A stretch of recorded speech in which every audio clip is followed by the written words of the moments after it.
Hello and welcome to this edition of FYI Weekly, your official source for City of Greensboro news and information.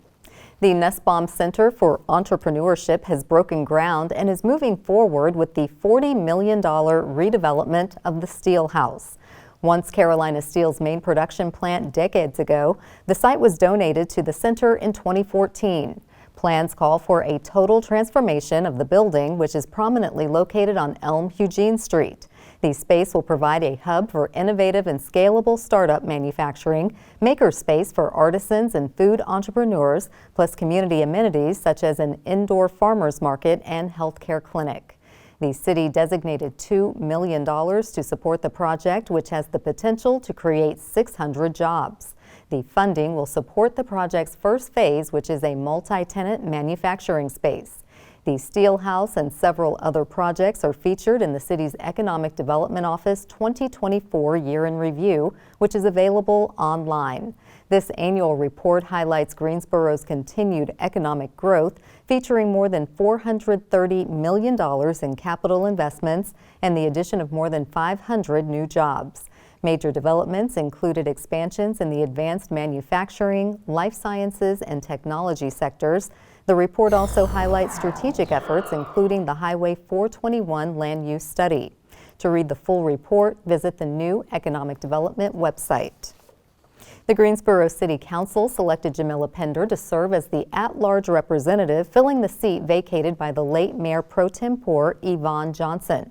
She took the oath of office on Tuesday, February 4th, during the regular City Council meeting. The selection follows the review of applications and presentations made by 19 applicants, narrowed from a pool of more than 40 contenders.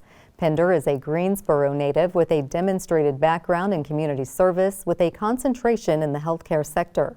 She has served on nearly 24 City of Greensboro boards and commissions and convened numerous workshops aimed at advocating for equitable access to resources.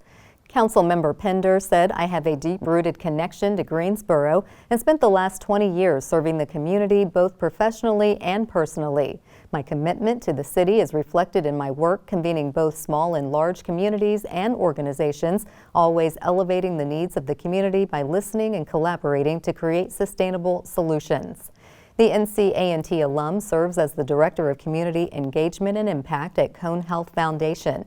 The agency advocates for and invests in community-driven solutions to eliminate health inequities. The City of Greensboro is the recipient of approximately $9 million in federal funding. This comes from the U.S. Department of Housing and Urban Development's annual Community Development Block Grants. This funding is invested into housing development, rehabilitation, infrastructure repairs, and community services. Every 5 years, the city must conduct a review of community housing needs to determine how to best distribute these funds. The city also developed its own master plan, Housing GSO, to better understand the housing market and guide investments. In conjunction with 2 consulting firms, the Housing and Neighborhood Development Department is drafting 2 HUD-required plans and updating the Housing GSO plan to establish community goals and manage resource allocations. Residents may take the brief online assessment through Saturday, March 1st, to assist in determining community needs and priorities. The survey is available in both English and Spanish. To learn more about the city's housing plans, visit the city's website.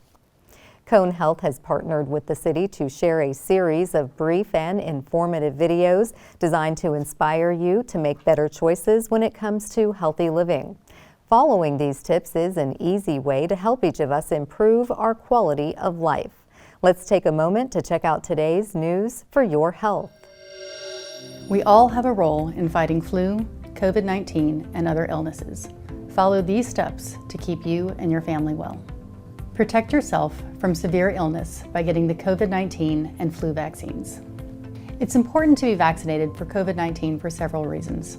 First, they are safe, effective, and protect you from severe illness and hospitalization. Also, by you being vaccinated, you can help protect those around you who are not yet eligible to receive their own vaccine. It's also important to get your flu shot. Just as with COVID-19, vaccination against influenza can help prevent the most serious complications resulting in hospitalization. Flu shots are readily available at your provider's offices, pharmacies, and other community clinics. If you have questions about receiving your flu vaccine or your COVID-19 vaccine, please talk to your healthcare provider. Practice infection prevention.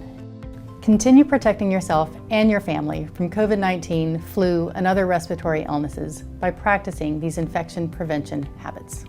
Good infection prevention includes washing your hands frequently, waiting a physical distance from others, especially in public or indoors, and wearing a mask that covers your nose and your mouth.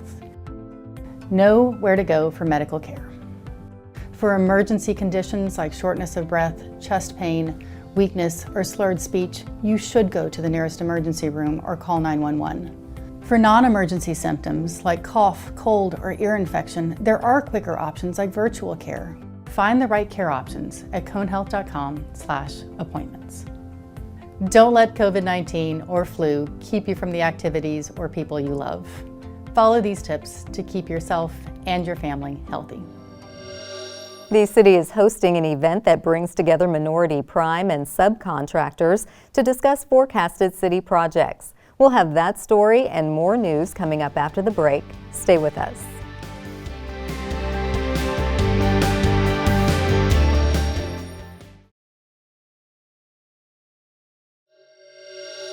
Welcome back to FYI Weekly. The City of Greensboro's Minority and Women Business Enterprise Office will host the Building Relationships Prime and Subcontractor Meet and Greet.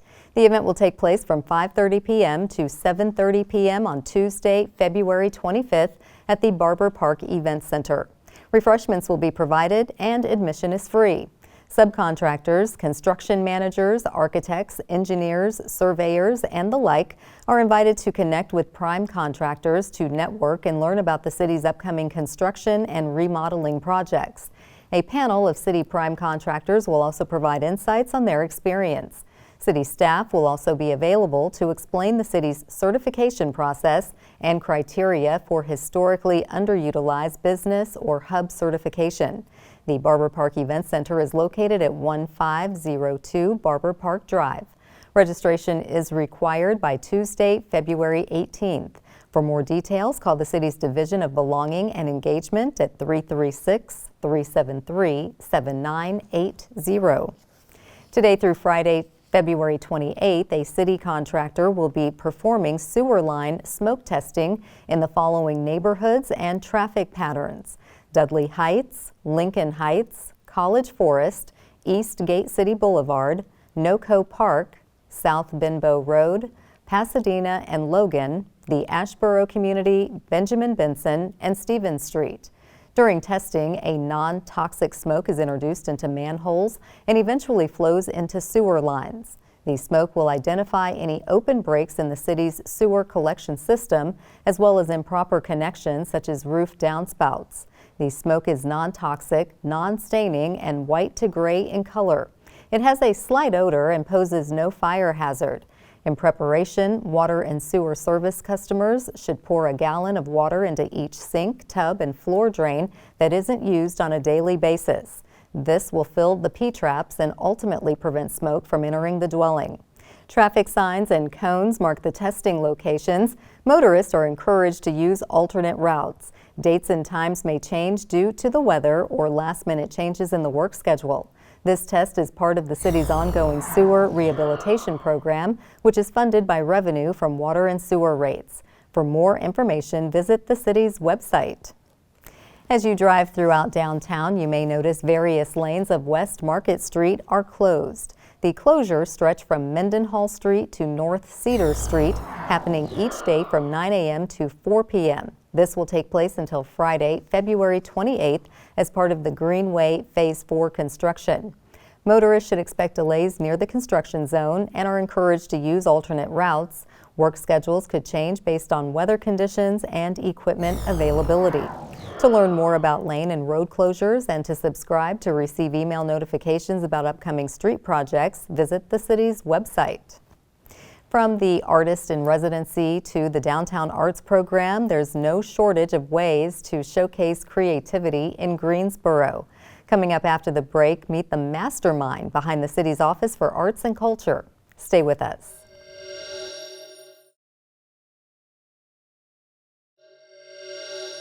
Welcome back to FYI Weekly.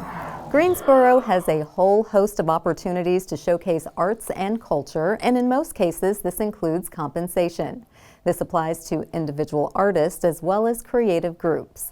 Joining me now to give us a rundown of these opportunities is Jocelyn Boone. She is the Chief Creative Economy Officer with Creative Greensboro. Hello, Jocelyn. Welcome to the show. Thank you, Carla. Good to see you. So many events always happening at the Cultural Arts Center throughout Greensboro with Creative Greensboro. So give us an idea of what's coming up in the next few weeks. Well, we are starting the year off right. We have a ton of opportunities and events happening in the Cultural Center. Okay. On February 16th, we're inviting you to bring your sweetheart or friends and dance the afternoon away at the Greensboro Big Band concert. They're having their annual Valentine's Day concert in the Van Dyke space from 3 to 5 p.m. Also, we have a new Grow artist, Tumani Johnson. He's an electronic music producer. He'll be in residency from February 18th through March 17th. We have auditions for an evening of short plays, number 43. They're taking place February 19th and 20th from 7 to 9 p.m. At the Cultural Center. So a ton of stuff is happening in the center. We're also doing a ton of things within community as well. We have a Creative Allies program where we have 2 artist residents, Jada Weathers and Jessica Jackson. They're working closely with the Dudley Heights neighborhood and Kings Forest community. And Jessica's hosting a community visioning art making session at the McGirt Horton Library at 6 p.m. on February 19th. And that's the great thing about Creative Greensboro. You're literally hitting all areas of the city. You have activities that are all age oriented, and it can be individual, it can be groups, friends, family. If you like music, drama, it's just everything from all points in between. So with that, it probably is not just the city, it takes a village, we often say. So are there other organizations that you will collaborate with? And if so, can you give us some examples? Yes, so when we work in community, we really have as a staple, the community partner is our primary partner. We believe in a co-leadership model, so whenever we're working in community, we really prioritize the community activist, the local stakeholder, the board member, the street neighborhood resident who really is involved in community activities. So they are our primary point of contact whenever working in the community. So those are our partners. But additionally, we work with UNCG. We most recently worked with UNCG's BFA program, where we had some of their students serve as directors for our theater programming for young short tales. Yeah. It was a really exciting time watching our theater program coordinator, Todd, work with these young budding directors within UNCG to help them and provide them with a platform to work with the young individuals as well. We also partner with other small organizations to co-produce events at the Cultural Center and also within community. So we're partnering all the way around. Fantastic. And it's always word of mouth. So whenever one group has a great experience with the city, other groups are going to want to join in. And with that, you have so many artist types throughout Greensboro. You have your residency program, the neighborhood arts program, our downtown arts program. There's just space for everyone to file in. What advice do you have for artists who are here and they're trying to find their way? I would absolutely encourage artists to keep asking questions, keep being curious. There are a ton of resources in Greensboro for an artist to find out how to create, how to become a creative entrepreneur. I would also encourage them to travel to other cities to see what's happening and then come back and get re-inspired. And then most importantly, I would also encourage artists to really partner and have intentional networking. You know, find someone who's like-minded, who's doing something similar, and try to grow a path forward together, because there's tons of opportunities and we can rise together. So I'm really encouraging artists to do just those things. Okay, and if they want to speak more about that with you, how can they contact you? You can check us out on all social media, Instagram and Facebook, and then also, of course, www.creativegreensboro.com, and subscribe to our newsletter where we give all the most up-to-date information about what's happening in Greensboro, what's happening at the Cultural Center. Okay, well, thank you, Jacqueline, for taking time to stop by to give us a sneak peek at all the fantastic events and activities that are coming up. Come back anytime and let us know what else is going on and what folks can sign up for, as you have so many great programs. Thank you. Thank you so much. Thank you. Stay tuned for some interesting and useful information about Greensboro as we tell you something about the city. That segment is coming up after the break. Stay with us.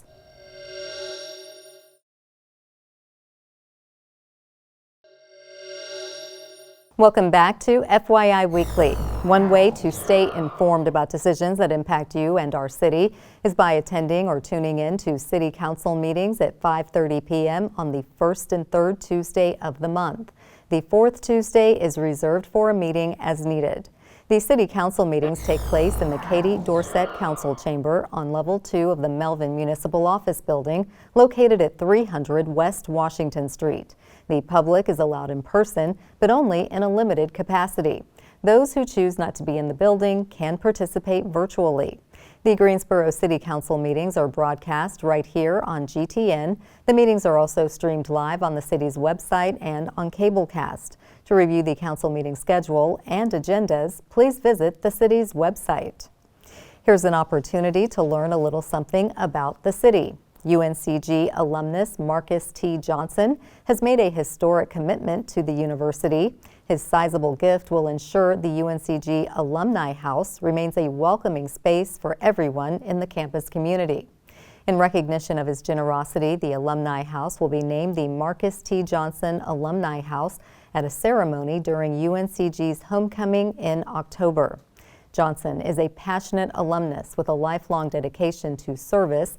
He earned his bachelor's degree in business administration from the Bryan School. He leads Johnson Automotive Group and is the creator of M. John Purpose, which provides professional growth opportunities to minority-owned small businesses and aspiring entrepreneurs. Mr. Johnson said, "I want to give back to the school that has meant so much to me, and it is an honor that UNCG has chosen to recognize this commitment in such a meaningful way." In addition to preserving the Alumni House, Johnson's continued support will expand opportunities for students in the Bryan School of Business and Economics and support Black excellence initiatives. Coming up after the break, we'll showcase our department spotlight, but first, prepare to mark your calendars for the places to go and things to do on the town. I'm Dave, and here are some special events happening this week on the town. The 22nd Annual Shriners Drag Racing and Hot Rod Expo is February 14th and 15th at the Greensboro Complex Special Events Center. The biggest indoor show of its kind in the Southeast is much more than a car show, with 50 vendors and 250 show and drag cars. Learn more at shrinershotroddexpo.com. The Glenn McNary Branch Library hosts Guilford Courthouse National Military Park Ranger Daniel Engelgau for a program about the 45 Black Patriots who fought in the Battle of Guilford Courthouse. He'll discuss what motivated these patriots to serve in the Continental Army. Learn more about this Black History Month event online at greensborolibrary.org. Winter Jam 25, Christian music's biggest tour, returns to the First Horizon Coliseum February 15th. This year's lineup features Skillet, Ann Wilson, KB, Colton Dixon, Micah Tyler, and New Song. No tickets are required for this program. Learn more online at jamtour.com. Comedians Andy Forrester, Colin Moulton, and Zach Johnson perform February 15th in the Two Guys Named Chris Comedy All-Star Show at the Carolina Theater. This one-of-a-kind event features an array of talented and witty performers with unique entertainment styles. Get tickets and more information online at carolinatheater.com. Stay tuned to FYI Weekly for more happenings on the town.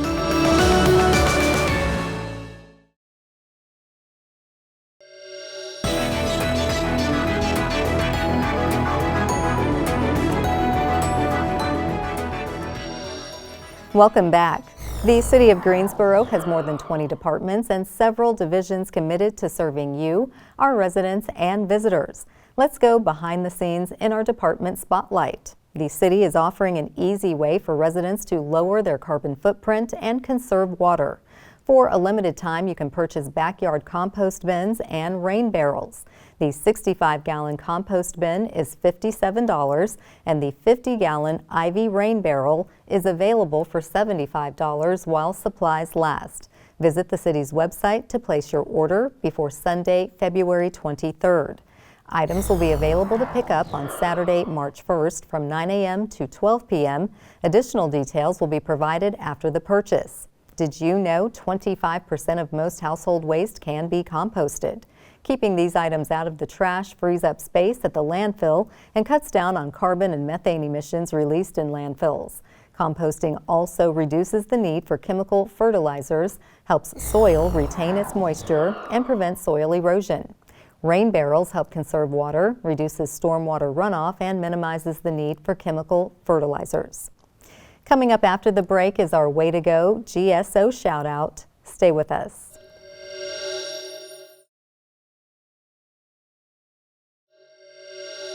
As we draw to a close, we always want to end on a positive note with our Way to Go GSO shout out.